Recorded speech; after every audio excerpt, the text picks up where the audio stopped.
Oh, welcome back, folks. Welcome back to another one of our sessions where we're going to be talking with one of our great presenters, speakers at the Membership Success Summit, which you can attend at the end of this month on the 29th, the 30th of September, and the 1st of October. We got a fantastic group of speakers. We got some fantastic subjects. If you are thinking about starting a membership website, or you've got one and you're looking for more success, we have got a group of experts, and I've been talking to all of them last week, this week, and next week. And I'm just pumped at the knowledge, experience that they're going to be sharing with you free on the first 2 days of this great virtual summit. So let's go straight on it. I've got a friend of mine, somebody who has built, and I emphasize this, has built very large membership websites and been highly successful in the field. He is also a WordPress expert. He also has a couple marketing automation plugins. He runs a consultation business. He has a wealth of knowledge. Please welcome Spencer Forman. So, Spencer, maybe you could also give a quick introduction before we go into the main points of this interview. Sure. Thanks for having me. And I'm fresh off seeing you in person in San Diego. That was a shock.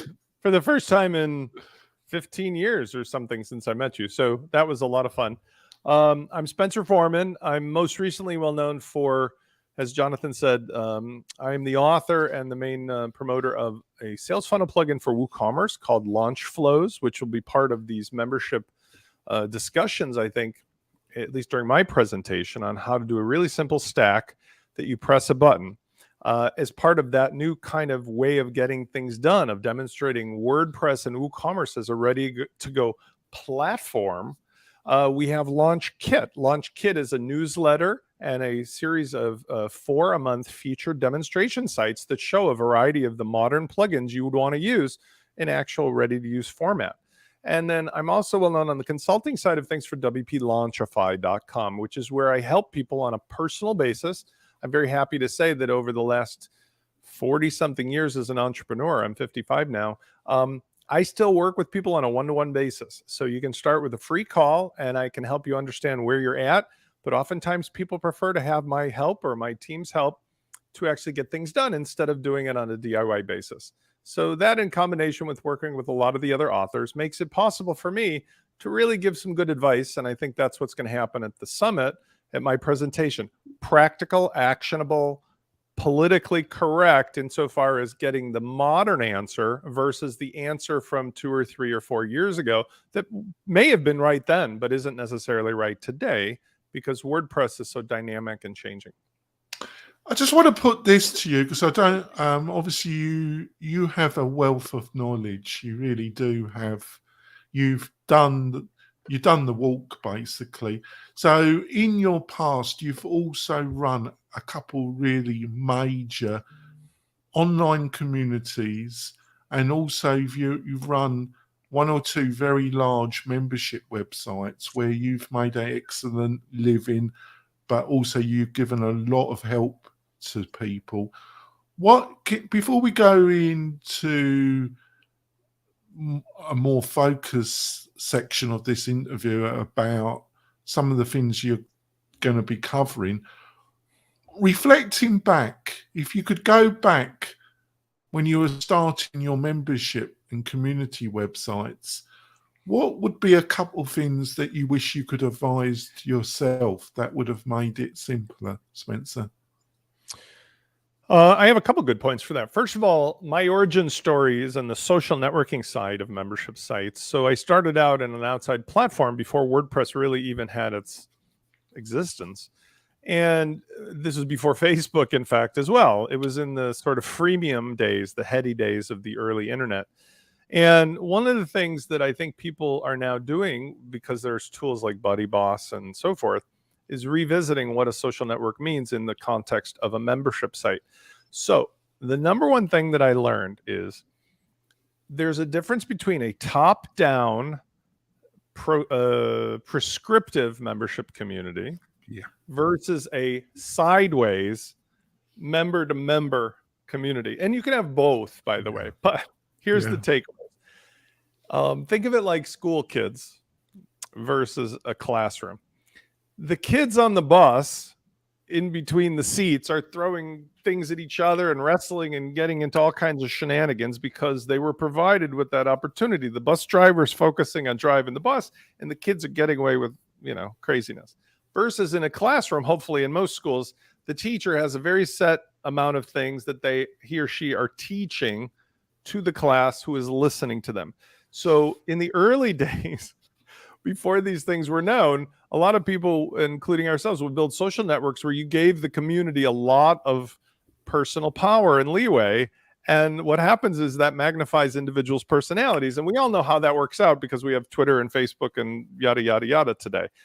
Versus a top-down membership where if you do it from the beginning, you can get a much better result by being prescriptive and limiting people's ability to talk to each other versus you talking and coming back up through you. So editorial and babysitting are really important when you're deciding which kind of membership site to build, because you will regret it otherwise. If you give away too much power too soon, it's like a novel, like with the kids that crash on the island, Lord of the Flies or something, and chaos ensues. Well, it is tricky though, isn't it? Because you do want community. That's the whole point. You want people, if you're going to go down the Buddy Boss or on the SaaS side, Mighty Networks, they're the two leading, is the reason why you're going down that, and you probably have built some form of community either on Facebook through a Facebook group page or through Slack. It's, that seems to be the transitional platform that a lot of people that we help seem to have gone from, either Facebook or Slack. There's a prescriptive way you can do that. So to shortcut the answer, I suppose, the way you solve that problem is by limiting the set of features and capabilities that you give to people. And secondly, is you use the leverage of your fans. So as soon as you start a community, you can start to build relationships with the active people. And one of the best techniques I've used personally, and I still do, is it's a combative technique against trolls on the internet in general. That is, find your fans, make them love you to death by over delivering everything, and then let them defend you and the community on your behalf. And you see this in Facebook with moderators, for example. They're typically people who came as visitors and then became so enamored with it that they stayed so much they took over. And it's the Tom Sawyer paint the fence model. By convincing the fans that they are going to be elevated to a position of importance, most people are like, yeah, I want the badge and I'm going to run it. But you should start with deciding really which features that are ultimately going to make you more money, if that's your motive, or grow the community. Because a lot of times you waste people's attention on things that are just difficult or break often. And it'd be better to just leave those out. Yeah, I think your insight there is fantastic. It really is. Because I think in the right circumstances, building a community membership website is a great idea and it can have benefits. But on the other hand, you do have to understand you're putting even more pressure, more work, more sweat to get this all going. And I don't honestly feel, unless you've built a sizable community on some other platform, that you're kind of exposing yourself to a lot of pressure where you might be best focused on getting a more traditional membership platform going and then introducing more community elements. What do you think about that? When we have a new sorry about my voice today. I feel like no, sure. I'm going to spray a little of this. I have a little talking for 3 hours before this. One of the things that happens when I have a new prospect as a consulting client is I flat out ask them whether a community like Buddy Boss is essential to their business model, assuming that they have a business model and it's not just for free or, a charitable reason. And the reason is because it affects the way you build the setup. In other words, many membership businesses do much better as a top-down publishing model by eliminating all that social conversation entirely. In fact, I myself have no longer continued to run the passion project as a social network that I originally got into software to create, which was trikepilot.com. It's a community of people who are pilots like myself who fly weight shift aircraft. I think in the entire world, there's 6,000 to 8,000 people that are involved. And I was the number one source, but I ran it as a WordPress website originally because I came from the social network. But what I found, quite frankly, was that it was better and less work to just simply go back to Facebook for that, because I wasn't monetizing it in any way. And the people who wanted to use that for social purposes, the tools are in place already with Facebook and it's got the platform. On the other hand, as far as my schools and the things that I teach, when I do sell stuff or I offer coursework, it's far better to just offer it in the form of not even with comments. It's just courses and lessons. You pay a money, you get it. If you have questions, you can telephone me, email me, Zoom me, talk to me, but there's no interaction with the other members directly. And there's no comments either, because comments, in my opinion, have also become a wasted effort because of the spammers and the trollers and the bots and everything else. So I think that's the new version of things, is offer the thing that makes you the money in the most direct way, leave out things that don't make you money, unless you really have only your purpose to run a community. Now, the trend also, by the way, is for using things, if you do have a community need, using an app. So like Buddy Boss provides a paid way to get what you could do anyway with a website, but that it makes people feel more control because the only people who get access to the app are paid members. And in that capacity, perhaps you get a little better experience, but it doesn't let you off the hook for babysitting because, people acting badly are still going to need your attention or somebody who's working on your behalf. I know we've gone off. I'll just wrap this part of the discussion off and then we go on more about WordPress and about WooCommerce and membership. But just to finish off, and I think the Buddy Boss app is a perfect example, and you've pointed it out so effectively, is that I do find, and I just want to confirm that you found that in your consultancy role, is that people, they have all these options, these functions, these features, and it's like, I don't know how to put it in words, it's like Christmas time, we've got all the sweeties and we can have everything. Shiny ball syndrome is what I call it. Shiny balls. We could have everything, and we do all this, and we offer an app, a social forum. We're off the courses, blah blah blah, and it just goes on forever. And no. Great at the right moment. Great thought if things work out. Great plans, but you got the shiny ball syndrome. You need to calm it down. You need to be focused. What's your response to that? Yeah, that's absolutely true. And I think the problem is and I think it's probably true for the people who are interested in the summit, that you need to go a step back from the membership part in general and then ask yourself the three factors of any successful online business, offline as well, but let's just say online. What's the pain? For example, in the audience of people that you feel are potential customers, what is the pain they have that you think you can solve? And it's best if it's a pain you've experienced yourself, because otherwise you're probably not an expert to speak on it. Second is, what do you do or offer to solve the pain? What is the point of your course or your membership access or consultancy, whatever they're paying you money for, presumably, or getting access? And then finally, what is the actual singular call to action that you're suggesting will allow them to get your solution? And I think that is both the above the fold part of your website, but it's also the thing that you should think of when it comes to offering features and services. And unless you can answer the questions with some reason that a buddy, boss, or other social network component is going to benefit any of those three components, then just leave it off for now. Because in most cases, a membership site is quite frankly sufficient by having a transactional engine, like I'm talking about with Launch Flows, Launch Kit, that lets you sell or onboard people to access content that is otherwise not available generally to the public, so that they trade with you their email or money or both. So you now have created a business relationship around it, right? But it's still emphasis on relationship. Otherwise, you could just publish a blog for free, right? Or make YouTube videos for free. That's not a membership site. A membership site implies there's a club that somebody has to go through a door that you're the gatekeeper of, whether it's for money or otherwise. And by starting with a pain point and keeping that as the trade-off for what you're offering in exchange for their email or their money or both, you now have a perfect mechanism that's honestly the simplest thing ever.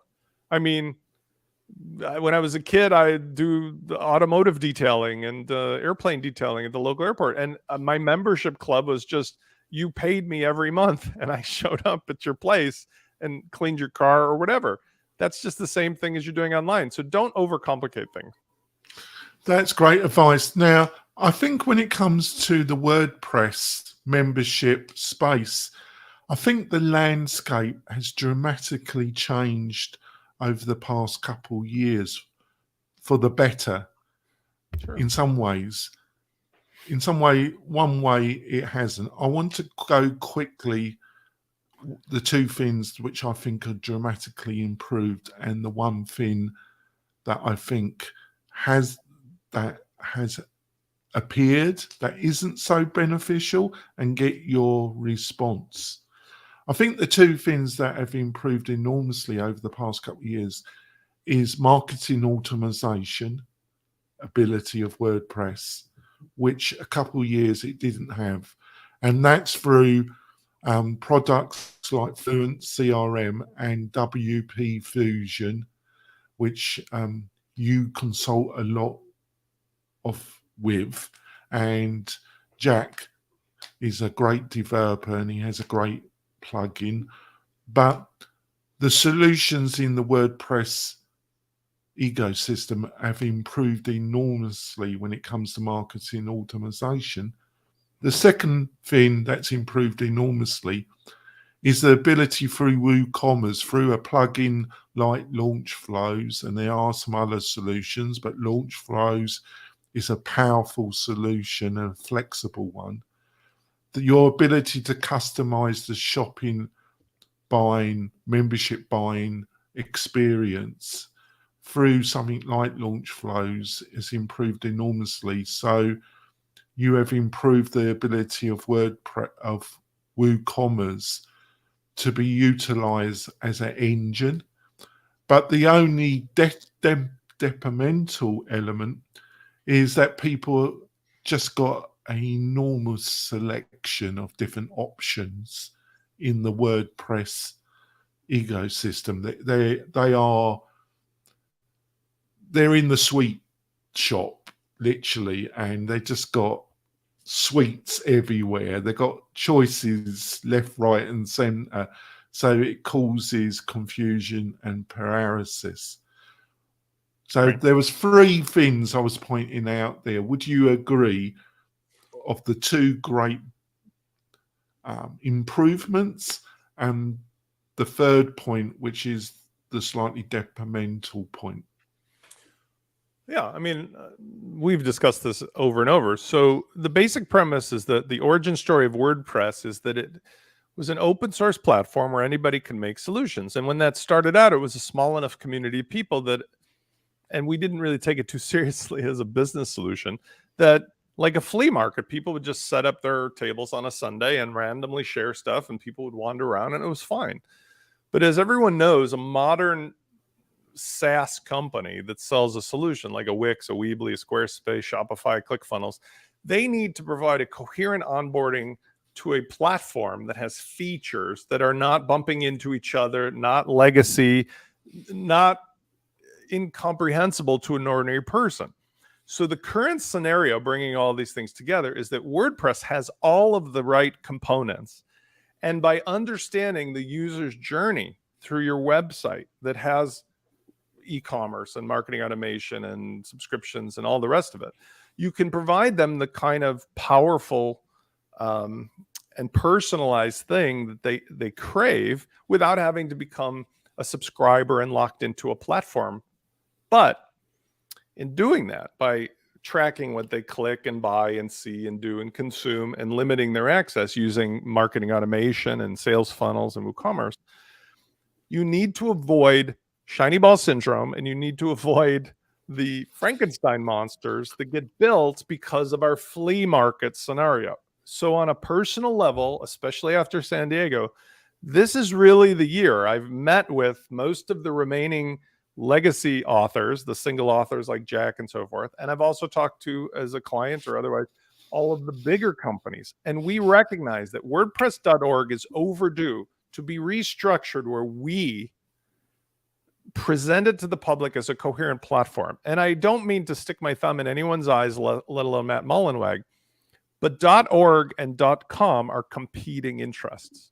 So .org provides an open source way for a business owner to own and control an amazing solution built from Lego blocks, built from many people and many companies. But the companies, the people, are now going to be restructuring our own interests into something that makes it easier for the customers to understand from the front door in what they're going to get, versus having to have random chance by being dropped into the flea market, and everybody gets the different solution, the wrong solution, the competing solution, and so forth.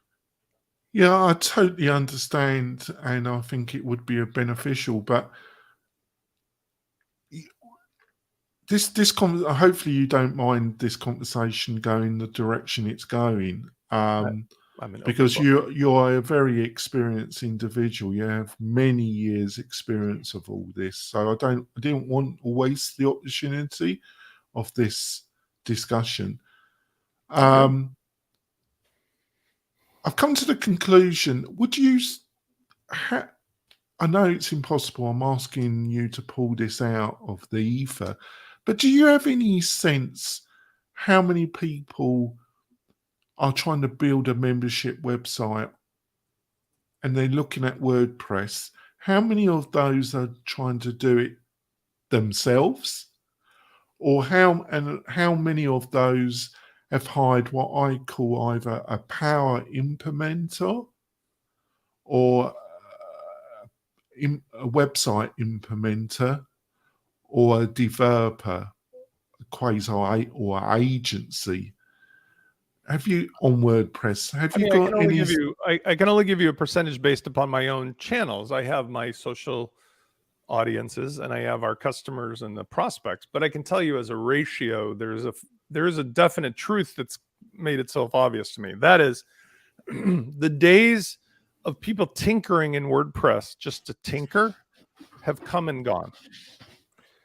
The people who are interested in the things that will be part of this membership summit, or what I consult on, or the products that I make, are either solopreneurs, small to medium businesses, or in many cases now enterprises who are looking to actually get off the really expensive, not necessarily better featured SaaS solutions from larger companies like Microsoft or Oracle or Salesforce and so forth. And by going to a WordPress solution, even though it is true that they could achieve some of the same goals by a DIY method, most of them are appreciative. In fact, the majority of people, even a solopreneur, are ready, willing, and able to pay for the clarity that comes from somebody saying, I am the definitive expert based upon all these credentials of here's how we're doing it today, the best choice of all these things. And the metaphor I use would be no different than somebody that was a Salesforce or a HubSpot or another, platform expert, like one of the Microsoft ASPs. They have deep domain knowledge, like we're suggesting, across how the modern stack of WordPress plugin works.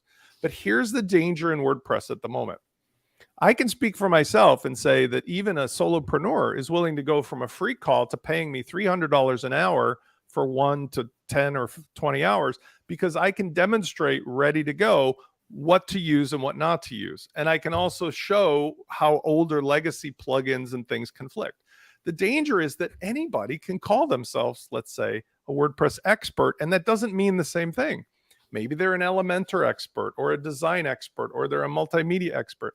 But to understand to use these various things is never going to be clear unless or until we as the makers come together and organize our stuff like a platform. Because otherwise, it's like, here's a cross-platform example.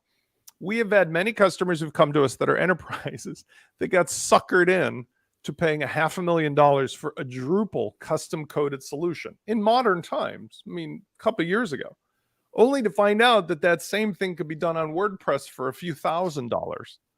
And it's because they got recommended to somebody, almost like being recommended to a surgeon without any basis for knowing whether that person knew what they were talking about. And that person sold them a load of goods based upon, well, I'm a Drupal expert, and therefore I'll custom code this and charge you 10 times more or 100 times more. So I'm suggesting that one of the things that people can do in WordPress, and I'm at the forefront of that, is to go to sources that demonstrate deep domain knowledge across the various features and components rather than one plugin trying to do everything, because those days are really over and it would be a disservice for anybody. For example, I'm not picking on a membership plugin in particular, but membership plugins are a thing of the past. I would have thought so. People should use, I think, WooCommerce or ADD, a transactional engine. Then they use an LMS. Then they use a sales funnel. In other words, each feature should be a special. I don't know what you feel, and I'm not being disparaging, but I think at a certain stage, yeah. But I think it's on the managerial. It's either Lift LMS, Learn Dash, or Buddy Boss. Well, the LMSs, there's a great variety of choice there, right? So like Chris and Thomas and the whole team, they provide an unusual flip from, say, LearnDash. Like LearnDash, pay first, get a set of features. LearnDash is free, but then pay for really a relationship and the extra. So those are both serving different types of customers in a really exceptional way. But the membership thing, again, it's not to disparage it, but here's the problem. If you had a child who wanted to learn to ride a bicycle, it's really easy, like with a old-fashioned membership plugin, to say, well, just one plugin will do everything. Just like a tricycle, you can just ride today. But as the business evolves, the solopreneur, and you get to the point where they could have been riding a two-wheel racing bike, they're going to still be going around on the tricycle and looking a little foolish and feeling a little limited. That's why I totally agree with you. That's why I think it's best to start with either Lifter, which is more modulated, or LearnDash, or because I think you do need to be fussy. You need to choose when you're talking about a core technology element. You should be reasonably fussy that you choose a vendor that's got 5, 6, 7 years experience in it, that has a track record that hopefully won't just disappear. You've got to have some sense to this, really. Would you agree with that? I mean, fortunately, yes. The problem in that case solves itself because there are a very limited subset of, in this case, LMSs. The problem where people get into trouble is that they don't recognize where to differentiate even on those LMSs, when to let's say, WooCommerce do things versus letting the native LMS do it. And the plugins themselves, Lifter, LearnDash, Tutor, they all have built-in components to sell the memberships, but that's not necessarily the best way to use it. So I'm suggesting that even within the plugins that are really close relationships, highly recommended, sometimes it's what things to turn on and what things to turn off, because there's another component that would do it better. And that's my philosophy, even with my own plugin, with launch flows. We don't try to do everything WooCommerce can do, like some of the other sales funnels plugin, because WooCommerce does that best. Yeah, you need people that understand the WordPress platform intimately, and also you need to choose, when it comes to your core technology in the WordPress ecosystem, through plugins, you just need to go with established people. When we're talking about really around your marketing automation, I would suggest that Fluent CRM are proven to be the most established from the most credible company at the present moment. And I think if you're look at WooCommerce, look at Launch Flows, look at either Lifter LMS or LearnDash, or look at Buddy. These are established solutions, or when it comes to launch flow, you have many years in the WordPress community. You have built your credibility. So you just either you hire somebody like Spencer and his consultancy company, or you seek resources, but keep that in mind. I think we're going to wrap it up now, Spencer. So how can people find out more about you and some of your thoughts about what we have discussed in this intro to your presentation at the end of this month? Yeah, I'm looking forward to it. The sales funnel plugin for amplifying WooCommerce's behavior is at launchflows.com. It's very inexpensive. It's like a Swiss Army knife. It's not a platform. And we have, once a year, lifetime, really inexpensive ways to get the plugin. It starts at $50. And it's got a money back guarantee, 30 days, no questions asked. And you also can call me personally by going to WP-Launchify.com, because there the business is really simple. It's a free call. Help me learn more about what you're doing. And then we talk for 15 minutes and I give you some recommendations. I have tens of thousands of social media audience members and thousands of videos throughout the two channels of Launch Flows and WP Launchify. But the thing that I was referring to is a new thing called WP Launch Kit. It's actually called Launch Kit Newsletter and Demo Sites, but it's at WPLaunchKit.com. And that will be officially launching, I think, our first edition this week or Monday. That's something you could sign up for that gives you two benefits. Number one, it's going to be like Product Hunt meets the WordPress ecosystem. So these are featured plugins that work as part of a stack will be able to be very quickly looked at with very little time wasted reading a long newsletter. But they'll also have a demo button where they will be demonstrated in the context of sexy, keep it for yourself or, just emulate it, demo sites, instead of just like a plugin by itself where you don't really understand what this thing is doing. It's going to be something that will show the community like WordPress as a platform. And we have partnered with the various software authors and the hosting companies. So that's something I'd encourage everybody to check out. And that's what I'm going to be speaking about as well at the summit, is how Launch Kit is my way of bringing everybody together to streamline WordPress into a platform that is coherent and simple and lets people not have to worry, like, where did I end up at the flea market? That's great. And like I say, you can join us and join Spencer by going to the membershipsuccesssummit.com and sign up for our free ticket. That gives you access to the first 2 days totally free. You can join us, watch all the great speakers. We got Pat Flynn as our keynote speaker. We got Morten Henderson. On the second day, we got Rob Rowling. We got Spencer. We have some of the top minds, speakers in education, in marketing automation, in online marketing, in Bootstrap SaaS. We have a really powerful group of speakers. And if you don't learn something from those 2 days to help you either start your membership site or improve your membership site, I'll take a gun and shoot myself. Don't go that far. No. I feel like it after trying to organise this. We will be back in about half hour. I've got a fantastic conversation with the Viking, with Morten Henderson. I have no idea where that conversation is going to go, because it could go anywhere, folks. But I'm looking at my friend Morten. I always love having discussions with Morten. He always puts me where I deserve to be put. Thank you, Spencer, for our discussion. I think it's been really a fantastic discussion. I'm really looking forward to your presentation on the 3rd day. And thank you for being so supportive on the WP-Tonic podcast and also being a sponsor of the podcast It is much appreciated. We'll see you soon, folks. Bye. I guess.